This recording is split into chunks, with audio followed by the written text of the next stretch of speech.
How's it going? Welcome along to Golf Weekly. We are living up to the name. I think this is 6 weeks in a row we've managed to turn up. We are on facebook.com/off the ball if you want to see what we look at like, and quite a lot of people have been commenting on that, which is we're very grateful for. Thanks for that. But the podcast is up as always on offtheball.com. Peter Laurie is alongside me. How are you? Very good, Nathan. Yourself? Good. And Fionn Davenport should be live from his luxurious gaff in Manchester. Fionn, come in. How are you? Oh, you've moved to the bedroom, eh? No, not quite. No, I switched it around. I'm now on the other side of the dinner table. Wow. The lighting is a lot better. Yeah. Well, I figured last week apparently the lighting was poor, so I did a few tests. Look at Peter Laurie looking at me. I think you look lovely. Oh, thanks, Peter. I think you guys look well too. Just got the hair done for the show, I see. I did. With a little wash and blow dry. Little bit, yeah, absolutely. Wow. So coming up on Golf Weekly today, we're going to hear from Paul McGinley in just a little while. There's a sort of 20-25 minute interview that if you're listening on podcast, we will put on that, where he talks about taking over the Irish Open next year. Basically, they're going to have a rotation of hosts for the Irish Open from 2019, and it will be Paul McGinley in 2019. Also talks about his thoughts on McIlroy and Tiger and their starts to the season. We'll bring you a clip of that in just a little while. We'll look back on the Phoenix Open, look ahead to what's going on Pebble Beach this week, and everything else besides as well. But first we will get to your tweets. We've had a couple of these as well, which upsets me. Lads, can't believe that Joe Malloy has dumped us for TV3 Six Nations coverage. Which is bigger? I think we know which is bigger. I think we know which is bigger. Exactly which is bigger. Golf Weekly is far bigger. Hashtag FOTP. So Dave isn't happy about this. Dave as well. 4 minutes in and I'm already Googling Omega watches, Renault Bellegarde and Luttrellstown. This advertising stuff really works. Well done, me. Did you get any word from Renault Bellegarde last week about whether they sold any cars on the back of... Oh, they were very happy with us. Very happy. They was actually wondering what car you drove. Well, I actually don't... I drive a Renault. This is how bad I am. I don't know anything about cars, but I'm fairly sure I drive a Renault. You could be very soon. This is embarrassing. Keep this spot. Fionn, what car do you drive? I drive a Volkswagen Tiguan. Would you like to drive a Renault? I'd love to drive a Renault. Renault Bellegarde. We have two customers here. That's disgraceful, isn't it?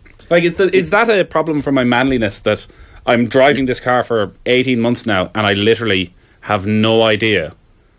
It's a Renault. I'm just thinking. I'm just literally thinking about the logo on the front. You really don't know what car you drive? No, it's a very family car that I drive. I'm going to ask you a very important question. It's silver. No.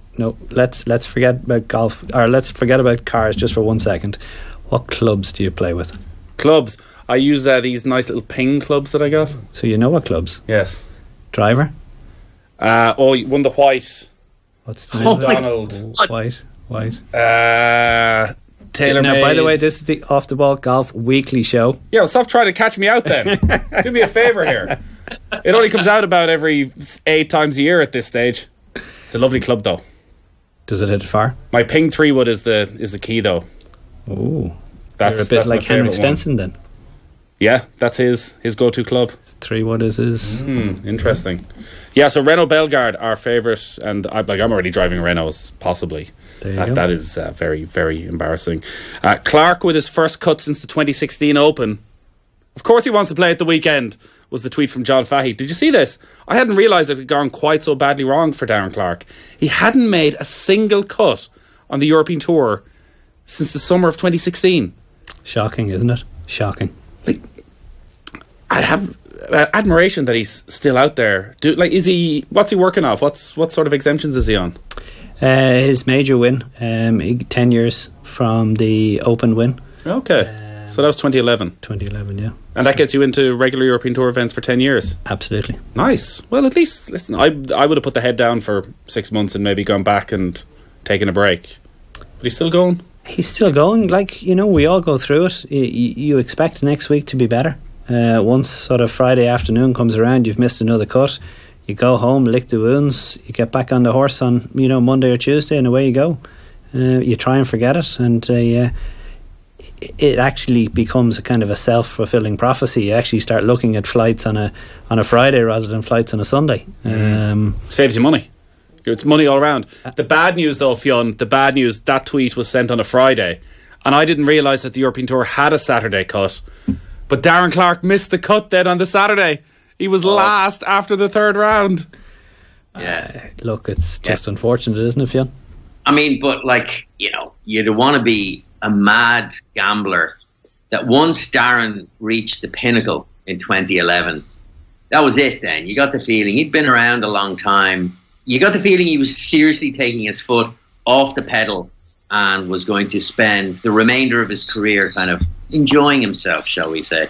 You know, and but is that enjoying yourself, Fionn? Like, that's what I'm wondering. I do agree, and like, he started the enjoyment after winning the Open pretty much straight away. I remember being in the press conference the Monday morning after, and yeah, he'd been on it all night. But like, is travelling around to Malaysia and China and South Africa and missing cut after cut after cut, like, is that enjoying your life? No, but, definitely Peter, not.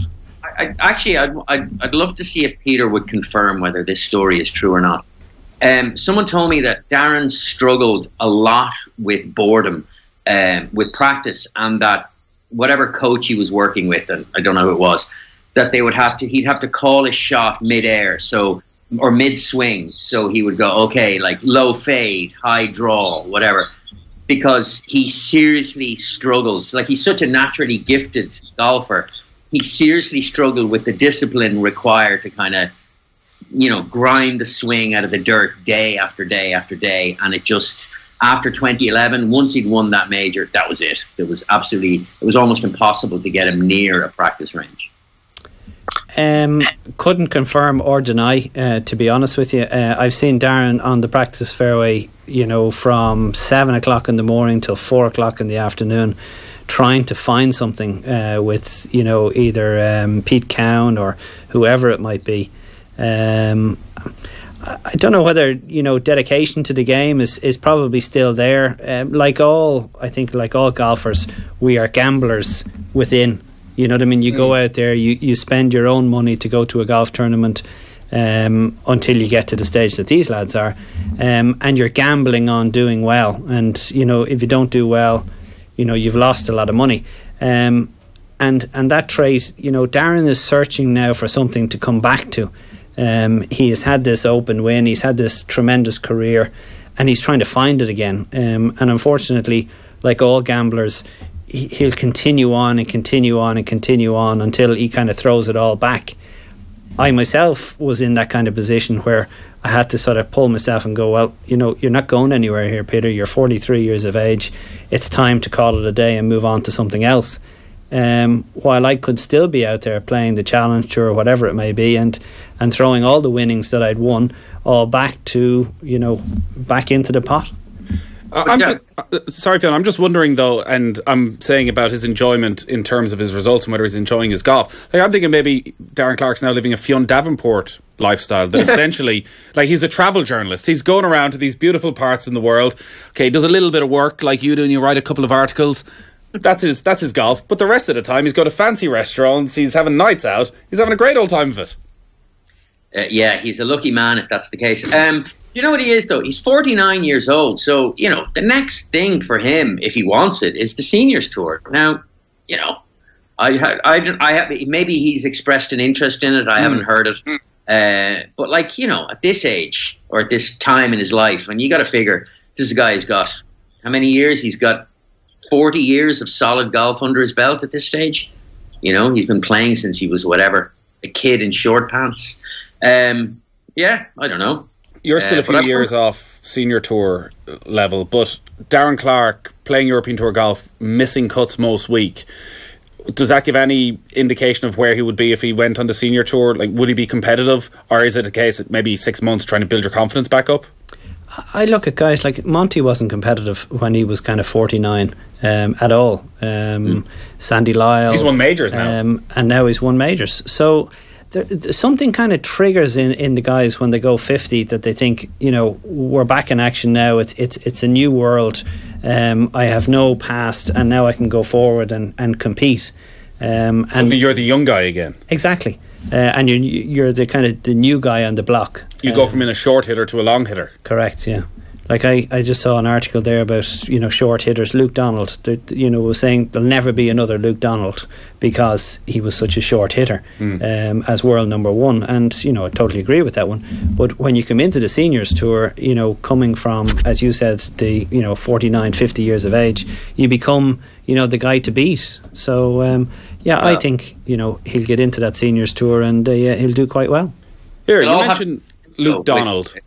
Right? Whose career would you rather have had? Fionn, you can answer this first.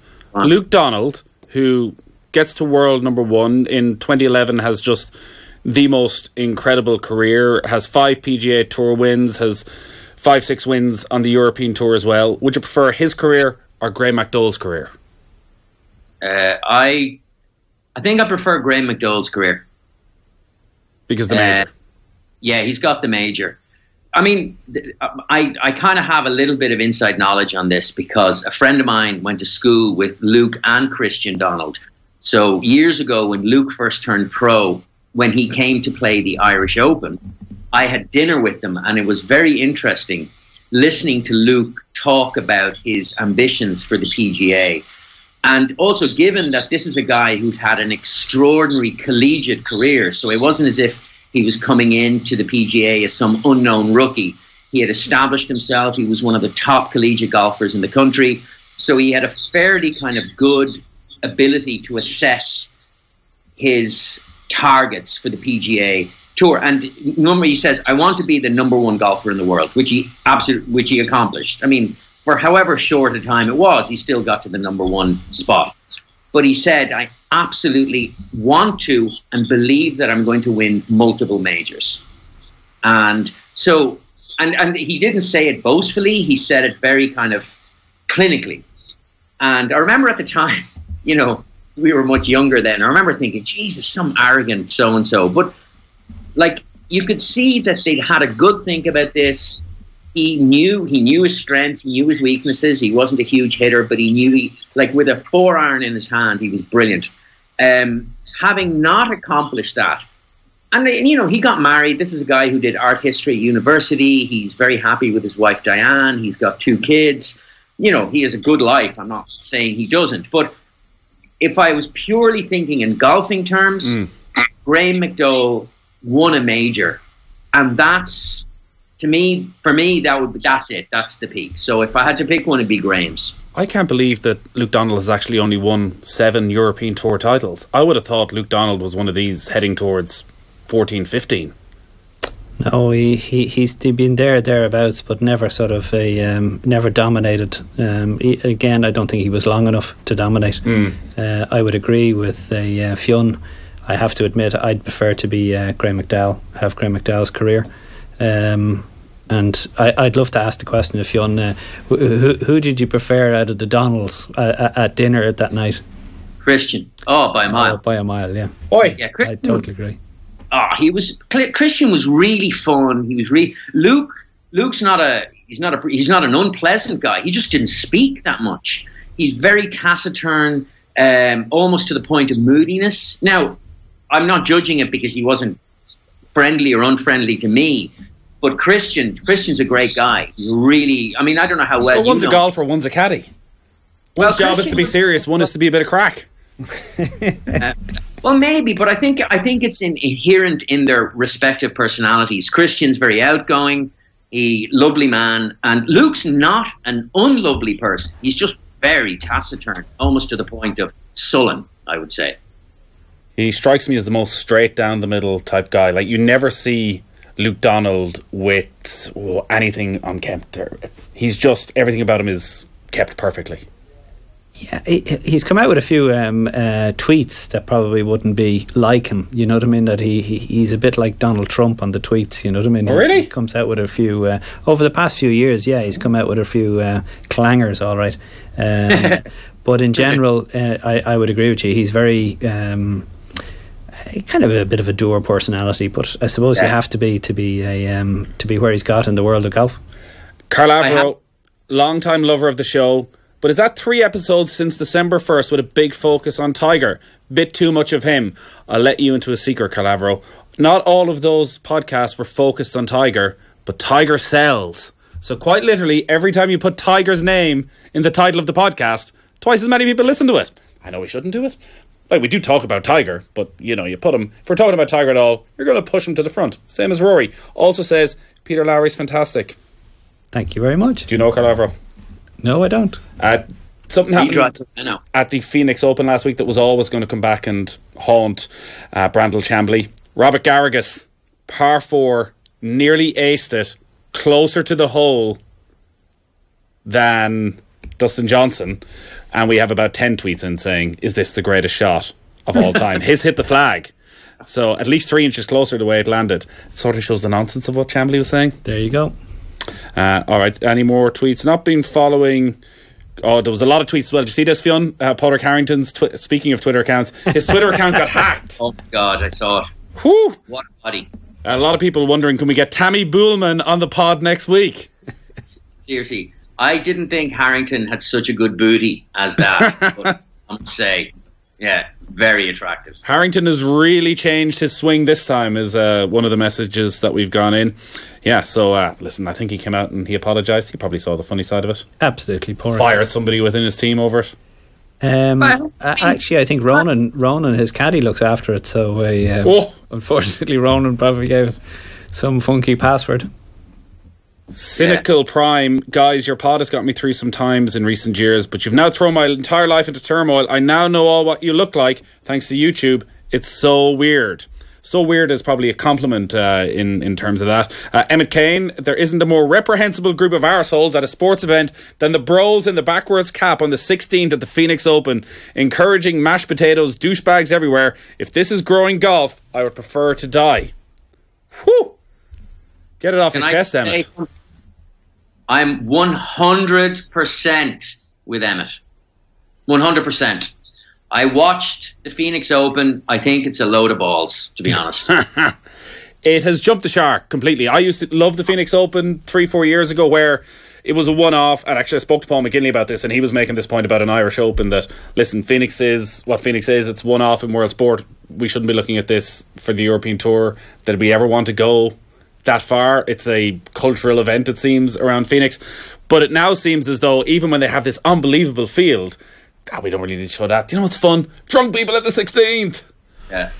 Look, commentary they have to show something, right? And commentary on the, let's put it, Sky Sports or the Golf Channel or NBC is poor at best, and they have to do something for their audiences. Golf viewing has dipped dramatically over the last few years, and golf needs to do something about it. Like, they're coming up with some of these crazy ideas. Okay, waste management is one of them. This week in Perth, they're doing the Super Sixes, which is I wouldn't be in agreement with. They're coming up with another thing this year in Belgium. They're doing a shot clock challenge. Try and say that fast. And look, golf was originally 72 holes. And now they're fecking about with it. People don't have time for 72 holes. No, they don't. Well, at this moment in time, they don't. No, they don't want to watch it, and they certainly don't want to listen to poor commentators commenting on it and not entertaining it. And hence, you look at the waste management, and they had 700,000 people through the gate, if not more. I think it was thereabouts, and that's remarkable for a golf tournament. No matter what, if people get drunk watching it, so be it. But getting 700,000 people to a golf tournament, one tournament, that's probably the whole spectator of the European Tour for the full year. So to be honest with you, they've done something right. Yeah. No, I don't agree with guys in the background shouting mashed potato idiots. But I'd have no problem, guys, arriving there, having a few beers, watching the golf, and and there was plenty more ladies and women there, which is a great sign for golf. You know what I mean?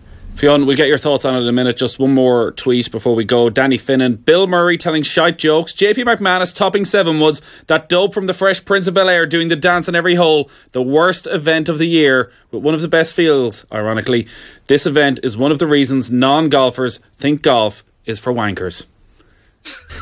Talking about the Pro-Am at Pebble Beach. Again, can I go like on that tweet? Can I like that tweet? You can. Follow Danny Finnan, whose Twitter handle actually is @shiteinthebucket. Wow, fair play to you, Danny. But wow. I totally agree with you. My primary objection there is to Bill Murray, is to the usual suspects. It's your man from Fresh Prince. It's not Kenny G. Oh yeah, Kenny. Well, Kenny G is a serious golfer. He's not a very particularly interesting person, but he's a serious golfer. Alice Cooper's a serious golfer. It's the Bill Murray wearing funny pants. It's like, you know what? He was a celebrity from the 1980s, and with all respect to Caddyshack, it's like, move on. If you had a whole bunch of new celebrities, maybe it'd be more interesting. But it's these old, that's the thing. It's just like this focus. Oh, and here's Bill Murray. Oh my God, he's so funny. It was like, well, no, he's not really. All right. Get your tweets in @GolfWeeklyOTB is the new Twitter handle, and we'll get to more of them next week. So here, let's look back on the Waste Management Phoenix Open. Gary Woodland won it eventually after yet another playoff. The strangest thing about the attendances, and up in 700,000, well over 200,000 on the Saturday, is it must be the only sporting event, and it sums up what it's all about, I guess, that the attendance crashes on the final day when it's actually all in the mix. There was only something like 60,000 there on the Sunday. Super Bowl Sunday. I know, but even still, 60,000. I thought at least a good chunk of these people were turning up for the golf. No. Did anything catch your eye out of it? Out of the week? Really, as you said, it was a poor finish, wasn't it? There was no great excitement. You were expecting something from Rickie or Phil Mickelson. Gary Woodland shot a nice low number. I tell you one thing, there was a great putt on the 72nd hole by what's his name, who got into the playoff? Who was beaten by Gary Woodland? Yes. Yeah, it's a great point. Fionn, save us. Reeve. Shez Reeve. I played with him actually when I played the US Open, and what a putt he hit. Yeah, fantastic. Absolutely middle of the hole. Beautiful. Balls of steel. And then he messed it up. Yeah, Fionn, we've spoken a lot over probably 4 or 5 years now about Rickie Fowler and whether he has that sort of killer instinct that McIlroy certainly has, that Dustin Johnson has. It's now 1 in 6 when he's held a 54-hole lead. And again, so frustratingly conservative. Yeah, I can't fathom it at all. I mean, I know we're going to repeat the same things we've been saying for the last couple of years. It's like, he's such a great player. He's a great ball striker. He's a really solid putter for 3 days. And then he'll shoot like whatever. He'll shoot 3 under, 4 under, 5 under for the first 3 days, and then go round level. Maybe 1 under, but when the rest of the field is going 6 under or over par, and I can't figure it. He plays this super conservative golf game, but then again, you can't really prise into the mind of Rickie Fowler because he says more or less the same thing in every press conference. Yeah, I'm disappointed, but blah blah blah blah, and so in the end, the rest of the top guys in golf kind of accelerate away from him, and Rickie Fowler's just kind of one of those vaguely interesting golfers that you remember once upon a time could have been a contender, but instead he's just like a really well-dressed bum. He has just 4 I have to question the really well-dressed. I would go with the really well-dressed. I like Rickie Fowler's style. Not like high tops. No, I don't like the high top boots that he wore. Yeah, you like them? Yeah. Shame on you. The all orange. I love the all orange back in the day. Well, only because it's Auburn, isn't it? That's his playing. What's his college? Is it Auburn he was at? Yeah. Whatever college. He wears his college colours on Sunday. He's 29 now, though, and as I say, it's hard to believe he has only 4 PGA Tour titles. He can't be worrying about money, about world rankings, about any of those things when he's waking up on a Sunday of a tournament. Is it that, and I said he's conservative, is it that actually it's not so much that he's conservative, maybe does he play same game on a Sunday? Is it just that he doesn't have another level? I think you could be right. I don't think he has another level. He seems to do everything the way within himself. He certainly doesn't go for that tight flag that he might hit it in the water, or that he might sort of short side himself and not be able to get it up and down. He's no Phil Mickelson, let's put it that way.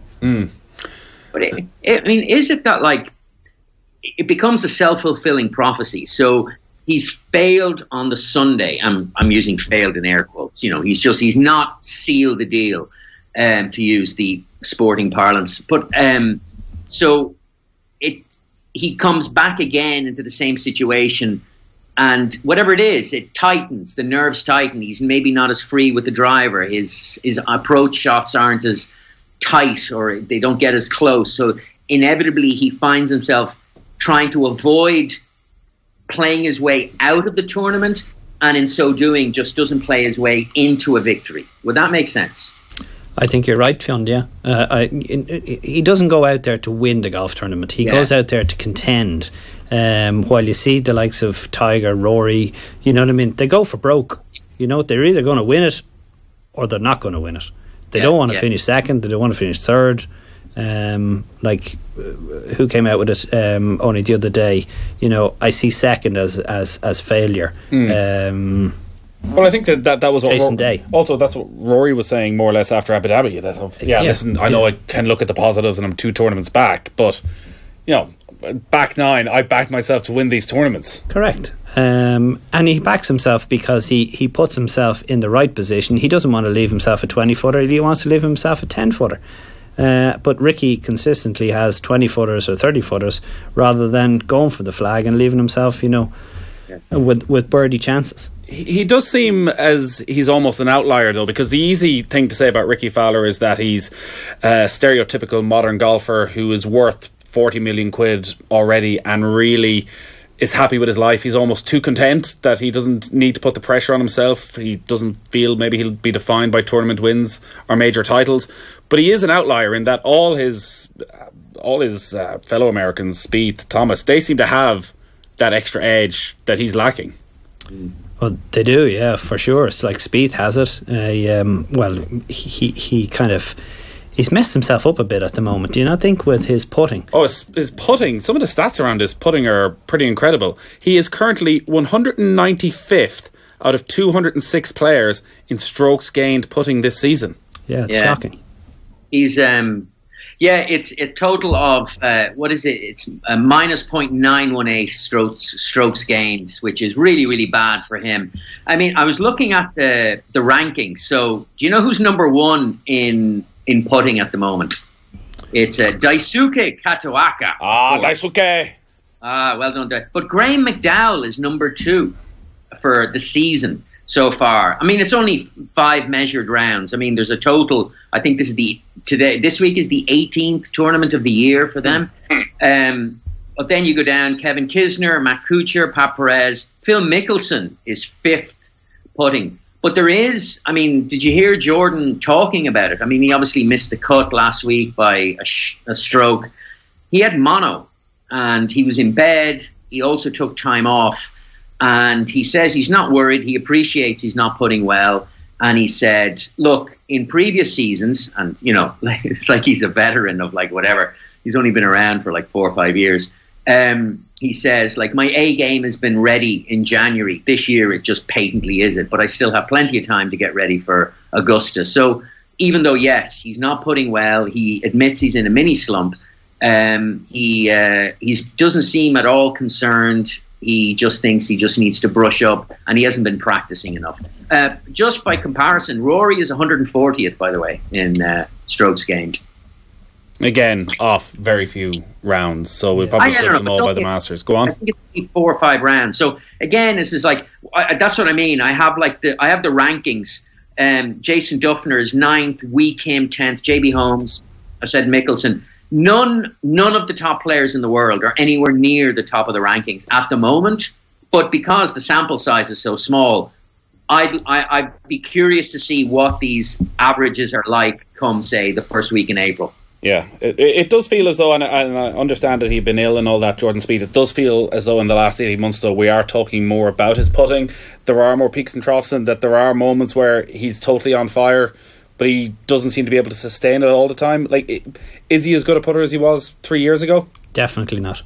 Definitely not. And he's not even as good a putter as Luke Donald was.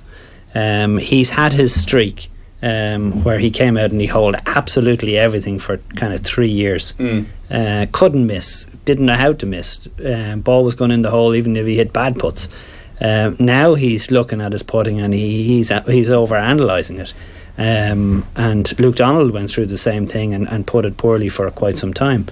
But you wouldn't teach anybody to putt like Jordan Spieth puts. Would you teach anybody to look at the hole from 3 and 4 feet?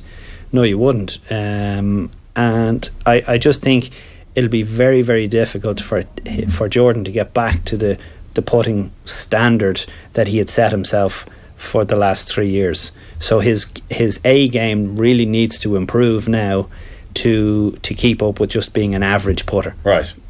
Or maybe even just a good putter. So that's exactly. And he, like, the thing he has that Luke Donald didn't have was, like, Spieth just has something. I don't know what it is. He's got some sort of a grit inside him that wins golf tournaments all the time. Yeah. Totally agree with you. Like, for somebody who did what he did it was the British Open when he hit it nearly into the car park, wasn't it? Or he hit it onto the range. For somebody to calm himself down and hit the shots that he had to hit coming in to win the golf tournament, that just shows you how good a golfer he is. Yeah. Fionn, anything else stand out last week? Well, it's just to go back to Emma Kane's tweet. So, I mean, obviously last week we talked about it, like that the PGA is trying its level best to try and figure out how are we going to draw bigger crowds or greater interest more than anything to Phoenix. So you have and the Waste Management Open, 700,000. So on one level, it's quite successful. They're letting a lot of people in, but it's spring break, and that is not a sustainable model for golf at all. And in fact, so even though, and golfers obviously are so worried about saying anything off. So I have a couple of quotes about the 16th, which looks impressive enough. And you hear golfers go, oh my God, it's the atmosphere, Poulter shanked one on the 16th. And okay, Rickie Fowler, I was a little disappointed by the stuff that was said by the fans. I don't want negativity. Leave the heckling to a minimum and make it fun. Like, it's like trying to say, okay, we're going to try and manage lava by letting it flow in our hands. There are some fans that take it too far, says Billy Horschel, and they should be booted out of this tournament right away. We're going to have to make more people at 16 to make sure we identify those fans that are creating problems and going to get them out, said Waste Management Open Tournament Chairman Carlos Sugic. You can't, and then John Ram comes out and says, you can't kick people out because they're going to leave and someone else is going to come in and do the exact same thing. The whole ethos of the Waste Management Open, I'm not arguing with, I like the idea that 700,000 people can come to a tournament and enjoy themselves. But the ethos they're promoting is spring break. It's encouraging raucous behavior. It's absolute nonsense to say, we want you all to have fun and we want the beer to flow freely, but we want you all to be quiet while the player is playing a shot and actually show respect for a player hitting a good or a bad shot. On the 16th now, it's all about, you hit a bad shot, you get booed and name called and all the rest of it. You hit a good shot and it's all cheers and all the rest. But here's the thing, right? And it has nothing to do with snobbery. In darts, there's the whole atmosphere is one thing. It's singing, it's dancing. Yeah. But here's the thing, okay? You can never say that snooker is a snobby sport. It isn't. And yet, the fans at a snooker event are urged, number one, more than anything else, is to shut up. And I think, I don't say but Fionn, nobody goes to snooker events anymore. But my point is this. Or they fall asleep at them. Well, okay, fine. But my point, it's not snobbery. It's not snobbery. I'm not saying that golf fans at an event have to behave like they're at the Queen's garden party. I'm saying is that golf as a game, it requires a certain level of respect from fans in order for the golfers to do what they do. And anything short of that, trying to invent this new game where people can scream and shout and players have to play through this raucous atmosphere is absolutely a non-starter for me. And look, I'm a fan. I'm an amateur player. We have a pro sitting right there. I'd be very interested to know what Peter thinks about this. Okay, let's go back to the Ryder Cup, right? Probably 4 years ago, who was on the tee who asked the crowd to start? Patrick Reed. No, before him, was it not Bubba? Who asked the galleries to make noise when he was teeing off. Yeah. And then Ian Poulter did the same thing, and then Patrick Reed did it after that. So we as players have started this somewhat. to get the crowd more involved in it, to be more like, which I would hate golf to become like a football tournament or a football match, should I say. But on the other hand, you're right in saying, get so many people into a golf tournament, fill them full of drink, and expect them to show any kind of etiquette to players playing golf. Surely it's exactly like a darts match. You know what I mean? Sure, shout or do whatever you want to. But when you see rugby players taking a kick now, a penalty kick, is there complete silence that you used to hear in the ground? Or whether a footballer's taking a penalty, is there complete silence in the ground when they're taking this shot? There used to be, but there's not anymore. There's definitely hecklers out there that try and put the kicker off, or the penalty taker off. So,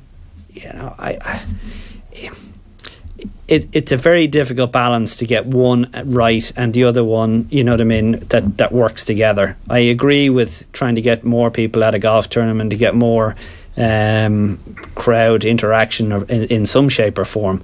I don't agree with people, getting totally twisted and shouting at people and shouting obscenities at people. That's wrong. But I do agree with the idea of it. But the waste management, if you look at the tournament host, he was with his blazer, and did you see the trousers he was wearing? I did not. Did you see them, Fionn? I did. Yeah, and they were just atrocious. You know what I mean? They were like John Daly trousers with a blue what jacket. What does that suggest? It just suggests that he's a flamboyant character, and this is he plays, or he likes golf to be like, John Daly type, grip it and rip it. Was he making a sizable charity donation during his time on air? I didn't even listen to him. What? No. Oh, it's the highlight of the week. But Peter's absolutely right. The point I'm making is that the model that Phoenix are looking for, never mind the fact that they're sponsored by an organisation that you think Tony Soprano should be in charge of, is that it inevitably promotes that kind of raucous atmosphere that cannot be contained by definition. You cannot expect a guy in the crowd who's been drinking since early morning. And remember, even though it's only February, this is southern Arizona, so the temperatures are 85, so it's like 26, 27 degrees. It's pretty warm. They're drinking all day long. They're encouraged. I played that course. There's beer carts going around all the time. And then when a guy has got, he's like 9 sheets to the wind, you go, okay, but I really need you to be quiet when the guy is putting. Like, that's just mental. It doesn't make any sense. Well, it's like when I'm breakdancing on the floor at a wedding at 2 o'clock in the morning, and I say, you can't fill me with Prosecco at 2 o'clock in the afternoon and not expect this eventuality. Yeah. This is what happens. The breakdancer has got to come out. Exactly. And this is also for all golf Golf Weekly fans, is Nathan Murphy is not just a dancer at weddings. Nathan Murphy, I don't know if you can be called a professional dancer. Why not, Fionn? Why not? Why not? You did dance on a very large stage. Perhaps you might inform the listener of your great moment. I will. I'll tell Peter as well. He's giving me a look. So this is 2000, I think it is, the year 2000. So I'm 18, 19. I'm at my first music festival, the Witness Festival, as it was, in Punchestown Racecourse. I'm going to see the Happy Mondays, for our American listeners, an English sort of mid-90s Madchester band who like to dabble in a substantial amount of drugs, and were doing so at the time. They had a dancer called Bez, and his only job within the band was to dance and basically shake a couple of maracas. He had a row with I think actually punched in the face, the female singer in the band on the ferry on the way over, so they threw him out. So Sean Ryder, the lead singer in the band, comes out and says, we need someone to play bass. So my mates are like, he'll do it. So I'm like, all right. I actually thought he said bass, and I was like, I don't really know the songs, but I'll give it a go. So I go backstage. You play bass? I played the guitar, so I was like, if you can play the guitar, you can play the bass. Run, yeah. So I'm flabbergasted by all this. Keep going. So I go backstage. I'm basically handed 2 bottles of Jack Daniels. I'm brought into this little room, sort of their dressing room, where there are 3 strippers, no tops on. Remember, I'm 19 years of age. from Ballyhonus in the west of Ireland. This is as good as my life was ever going to get. So I walk in, I'm sitting there with the Happy Mondays, they're strippers who it turns out are they're dancers, drinking my Jack Daniels, having a very good time of life. Then I'm brought up on stage and basically just, as they go on stage, introduced, told to dance. So I just dance around. There's about, I think it's about 8,000 people in the crowd, in the tent. So I do all that. On come the strippers, dancing around, topless, in front of everybody. I'm like gyrating in a way I probably shouldn't be on stage. So it all finishes up. This is the one regret I have, and Fionn Davenport would have said no to this. They do you want to come back to the party in Dublin afterwards? And I was like, yeah, can I just bring a couple of my mates? And they're like, no, there's only one seat in the bus. And I'm like, I can't really go and leave my mates. I really should have gone and left my mates. But it gets worse, right? So anyways, I come off stage and I'm delighted with myself, obviously, and all 8,000 people who are there are delighted for me, and I'm like superstar all of a sudden at this music festival. Get a call from my mother. Where are you? Where are you? I was like, I'm at the festival here. I just turned on TV3 a minute ago. It turned out the whole thing was live on TV3. And they just switched off. And my mother is watching with my sister. And I had this T-shirt on. It was like, it was a McDonald's sign, but it said Mac shit. So it was quite a noticeable T-shirt. Somebody had brought me back from backpacking or something. So obviously I'm on wearing this T-shirt. And my sister must have gone, that looks just like that T-shirt. Wait a second. So TV3 were showing it live, and they show about 10 seconds of the naked dancers coming on as well, before very quickly, I think it was Pat O'Mahony or somebody who was presenting, suddenly goes, oh, you gotta leave it there. Yeah. So yeah, my mother was not impressed. So yeah, I have done a bit of dancing in the past. Well done, you. That's a great story. I've heard it before, and I still love hearing that story. Yeah, it was the highlight of my teenage years. Put it it's mildly. also been the highlight of your life. I mean, you said that you didn't think your life would get any better. That was right. Yeah, I mean, despite the birth of your children and, marriage. In a bizarre way, and I know I'm having this conversation on air, I'd say would not be sitting here today if that did not happen, because about 9 months later, The Star were running a competition, a newspaper in Ireland, The Star, were running a competition for your best witness stories from the last year. So I wrote my story, and I get a call like a day later from their PR person going, oh my God, we've been looking for you for ages. Would you do some interviews and do some sort of promo? And I was like, all right. And I just started working in local radio. And I said, any chance I could get a press pass for next year's festival? And they went, all right, yeah. So they gave me a press pass. Got an interview like the Foo Fighters, all the big bands that were playing the year after, brought them back to the Galway Bay FM as it was, the local radio station. We're like, holy shit, this guy's interviewing the Foo Fighters. Rock, yeah. Bloody hell, I have a job. And here I am today. Wow. That's my life story. Well done, you. It's a great story. It's quite a tangent to go off. I'm getting the nod from inside. And all the Golf Weekly guys are going, what are we talking about? What is this shiting on? We better bring move back on. Joe. We better bring move back on. Joe. Bring back. You literally don't get this with Joe. I can assure you, you do not get this. He wouldn't let that one go along. Joe's frowning upon this. That's why he's on TV3 and I'm still stuck here. Yeah. Well, here's the thing. Joe wouldn't have left his mates to go backstage in the first place. Absolutely not. Whereas Fionn, and this sums Fionn up, Fionn would most definitely, Fionn would have been bringing Happy Mondays to the party. Exactly. I absolutely would. Yeah. But anyway, sorry. That's great. It's a great story. So we'll move on very quickly.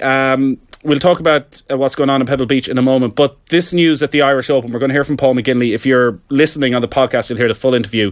We won't play what he was saying about this because there wasn't a huge amount he could say.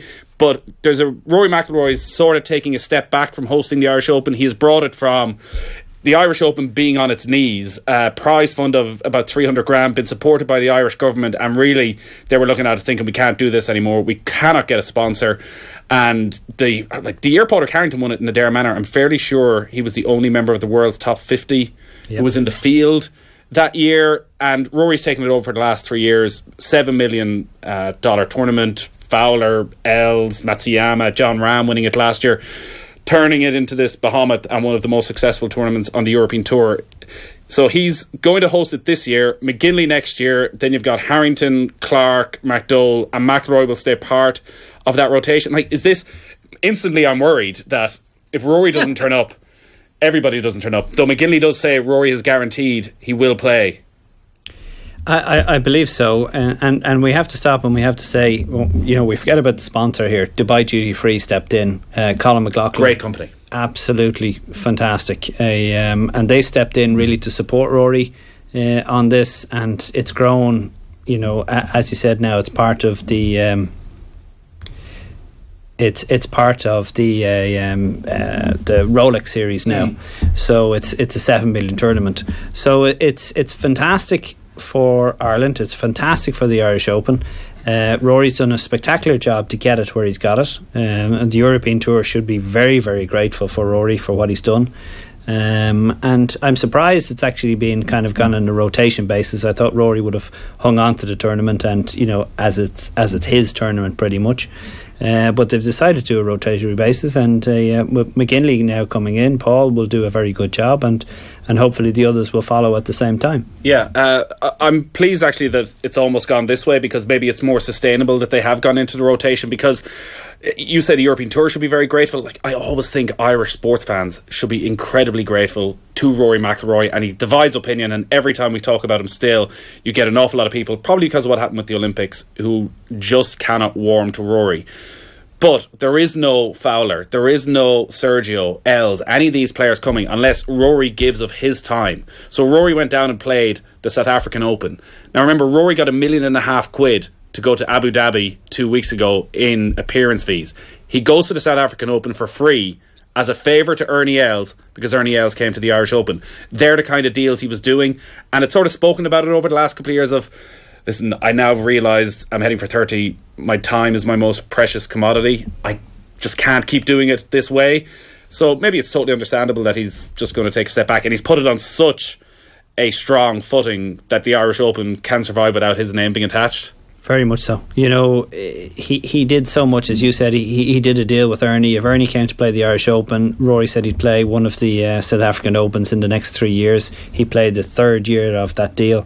He certainly helped Sergio when Sergio came to play. He did a deal with Sergio in relation to Sergio's charity.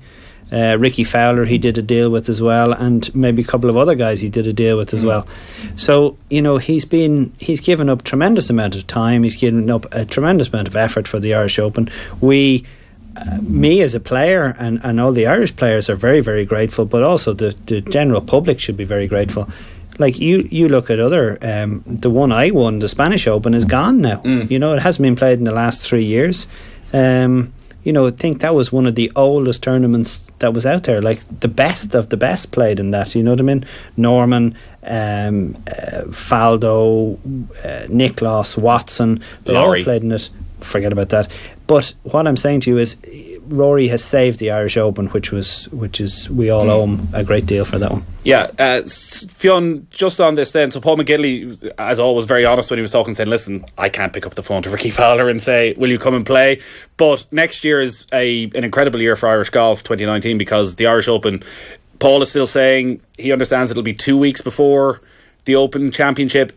I suspect that they're putting a lot of pressure on to try and get it the week before, and that they can't really say anything because the sponsors with the Scottish Open and all that jazz, insistent that it will have to be on a links course, that it wouldn't make any sense otherwise. He was interesting as well, though, because Colin McLaughlin at the Post, who's the owner of Dubai Duty Free, the day at Portstewart the tournament was over, was making the point that he'd like to get the tournament to 10 million. Again, you would attract even more players. And Paul was like, I'd like it to stay at 7 million. If there's 3 million quid floating around to be invested in golf, I can find 100 other ways of doing it. Absolutely. I'll have to question the scheduling of the Irish Open. Like, next year, Ballyliffin. Wonderful golf course, tremendous area. Don't get me wrong, it's in the middle of nowhere. Will we get the field to Ballyliffin for an Irish Open? Let's hope so. The year after that, it goes back north. Well, I don't think that's confirmed, because the Open is in Portrush. Certainly, and again, none of this is confirmed, but the feeling was that, well, there's no way even Tourism Northern Ireland could back two tournaments like that. So I think what Paul was basically saying was it will be a links venue in the Republic. Right. Wouldn't it be great if it went to Portmarnock? Can it go to Portmarnock? Wouldn't it be great if it went to Portmarnock? It would. If they... Say that again, Fionn? Portmarnock Links or no, the proper Portmarnock. Imagine that for a run. The proper Portmarnock, right? I suppose we can't call it the proper Portmarnock. That's very unfair to the Portmarnock Links, because Portmarnock Links is a wonderful golf course. The old Portmarnock, let's call it. Imagine if we had the Irish Open in the old Portmarnock, and then we had the British Open, which is going to be in Portrush in 2019. That was your 2 weeks. Like, you just couldn't get any better, could you? Yeah, that would be as good as it gets. I want to just purely, I'm throwing a question out here. Does it matter? Like, I mean, you made the point of Ballyliffin not being, kind of being slightly off route, as it were. Does that matter in an Irish context? Because a bit like other voices in Dingle, part of its charm is that it's in this kind of lost, remote corner of northwestern Europe. I mean, the island of Ireland, that is. So that, in part, the very fact that you have this golf course in Ballyliffin, which is stunningly gorgeous, will kind of make it that bit more romantic? Or am I just being completely idealistic, which is not my normal want, I will admit, and that, like, say, for example, having it in Portmarnock, which has obviously hosted many, many Irish Opens in the past, but that because it's so close to Dublin Airport, that will give it a natural advantage. I agree with you with being the idyllic venue for TV and for projecting the view of Ireland throughout the world. But in relation to the players for getting from A to B, and for the spectators getting from A to B and somewhere to stay, and etc. You have to think of things just outside of the actual tournament itself. You have to think of all the auxiliary that goes around it, like the trucks. Even think of the actual just trucks have to go from the week before that is normally in France, isn't it? So they go from France all the way up to the top of Ireland. And then next week after that they go across to Scotland. So just logistically it's going to be quite difficult. Can I just put on the record, I think the Dubai Duty Free Irish Open at Ballyliffin is going to be a tremendous success and everybody should attend. But absolutely, I think so too. And don't get me wrong, I'm not downing the Irish Open. I'm not downing the venue. I think Ballyliffin is a wonderful place, but just on a logical viewpoint, it is out of the way. Yeah, and I think if there's one thing McGinley will be very good at is the politics of the European Tour, and while he may not be able to pick up the phone to Rickie Fowler, he can probably pick up the phone to a lot of very influential people in terms of scheduling, and maybe that'll be the big win for McGinley, will be managing to get it moved by a week. We're very, very tight on time. The AT&T Pro-Am is on this week. Dustin Johnson, winner on several occasions at Pebble Beach, the 11-2 favourite. McIlroy in America at 10-1. Here is what Paul McGinley had to say about his thoughts on McIlroy's swing and how he started. I think it's too early to say yet in the season. I mean, he's played in absolutely ideal conditions on golf courses that are absolutely made for him. And certainly his game looks sharp, but I mean the golf courses aren't difficult for him, to be honest. I mean, he's killing all the par fives at the length he hits the ball. He's not wild off the tee, so he's generally, even if he misses a fairway, he's so far up, he's going to get it on the green with a 6 or a 7 iron. And certainly a lot of the odds were in his favour over those 2 weeks. Having said that, he did perform very well, and I thought his chipping and putting, the bit that I saw in particular, were very strong. Things that we always look upon as possible weaknesses for him. So it was all good. It was all good. I know he didn't win, but I don't think any of us could have an argument to say he doesn't have the heart to win. I mean, we all know, we've seen him perform on the big occasions. He certainly got that. So that will come in time. I think the next few weeks are as he leads into the Masters, things change a little bit. The examination that he's had over in the Middle East in totally generic, perfect conditions are going to change a little bit, although the weather forecast is good this week in Monterey. He's going to have good weather out in Cypress Point. But the greens are going to be bumpy. Poana greens are notoriously difficult to put on. A lot of players don't play in the tournament because of the Poana greens. They won't play the Californian swing because of them. Tiger would never, very rarely, I think only when he had to, did he ever play the AT&T when he was in his prime for that reason. So I think it's not just a test of the ball bouncing around the place on these Poana greens he's going to face the next few days, and indeed in LA next week. But it's also a taste of patience. You've got to have a lot of patience to be able to play on Poana greens. And then the other test that he's looking forward to seeing from him this week is Pebble Beach is an old-fashioned golf course in terms of most of the greens slope from back to front. There's places you can miss it and places you can't. And so his distance control, something that hasn't been terrific for his game, certainly last year, is going to be under scrutiny. And his ability to control spins going into these greens that slope from back to front. They're all things that I'm kind of looking for, a lot deeper than just what the score is. Because I don't think we learned a whole lot in the Middle East, to be honest, as I say, because every odd that you could put in his favour was in his favour in the Middle East. But that won't be the case next week. And then, of course, when he moves across to Florida as well, you get a little bit more wind, you get the grainy greens down Florida, and again, another test of where exactly he's at. So I think all in all, another month's time down the road, we'll have a really good, broad idea of what his chances are of performing well in Augusta, and how well this 3-month sabbatical he's had has kind of worked in his favour. Yeah, Paul McGinley there. If you're watching on YouTube, you can listen to the full interview where we talk about the Irish Open and a lot more about Rory as well on the podcast, or check out offtheball.com. Jason Day, John Rahm, Jordan Spieth also in the field this week. Paul went on to say distance control is the one thing he's looking for really with Rory, as to how that stacks up over these next few weeks. Yeah, look, it's very important around Pebble Beach and the tournaments and the golf courses that they play within the tournament this week. At 10-1, I think he's a very good each way bet. Top 5 there. He's playing with his dad. It'll be very laid back, very relaxed. Rory plays his best that way, with very little pressure on him.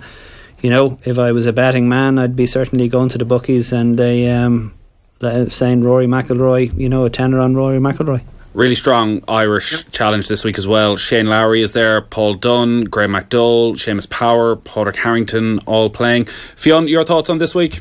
Yeah, I think it's interesting. And I mean, there was a tweet earlier on made a point about, that it's kind of a silly event. It's distracted annoyingly by the likes of a Bill Murray or a Kenny G or whoever. But this is the first time since 1999 that the top 3 players in the world are all in the field. So you've got Johnson, John Rahm and Spieth, who's defending the title. Irrespective of the rest of it, irrespective of the distractions of the AMs in the Pro-Am, it's actually a really good field. And like Spieth, obviously, after missing the cut last week, it's part of the road to improvement. We're going to get to see, can John Rahm continue with his early season form? And we'll see what Dustin Johnson is made of this early in the season. So even just in those 3 things alone, never mind the Irish contingent, you've got Rory in the field. And I have to say, I thought Paul McGinley, that was brilliant. All his analysis was really, really good. So I'm really looking forward to this. I think this is going to be a terrific, far more interesting tournament than last week in Phoenix, and none of the crowds. So, do you know what's a great idea? Do you know what would be a good idea? Why not turn the Phoenix Open into the Pro-Am? Yes, and turn this tournament into just the professionals. We're talking about 3 of the best courses on tour. Yeah, ruined by slow play. Kenny bloody G. Oh my God. Yeah. Even the thought of it. He's only one person. Relax. G so much. I don't know.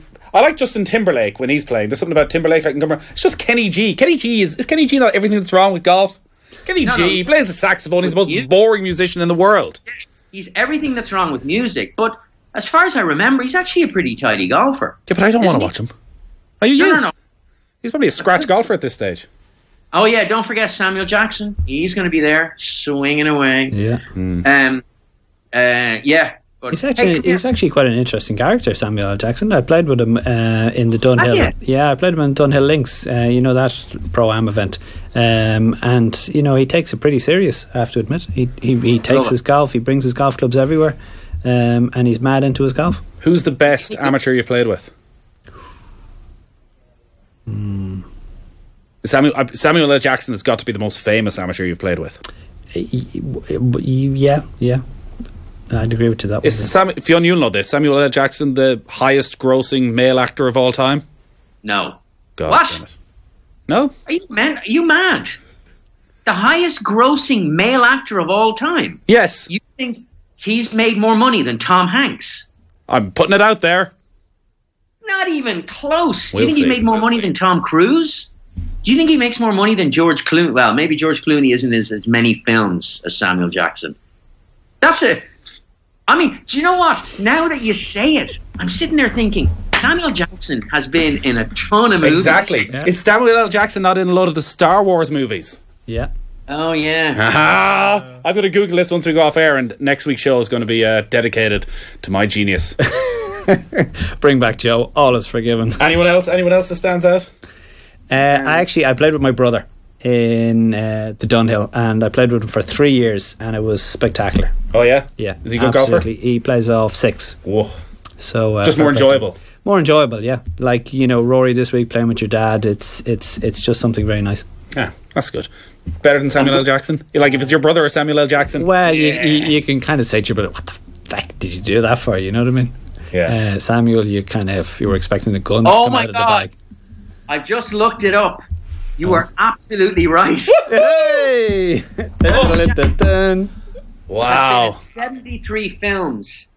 And he has been in the high, so he's the highest grossing in terms of. That's what I said. Films that he's been in have grossed $5.1 billion. The second most is Harrison Ford, and then Tom Hanks is number 3. So but I don't know in terms of highest paid. But no. But that wasn't what I said. If I was going to say highest paid actor, I said highest grossing, so I was correct. No, you know what? I have to. I stand humiliated, humbled and correct. Humiliated. I like humiliated. Let's go with humiliated. You are absolutely right.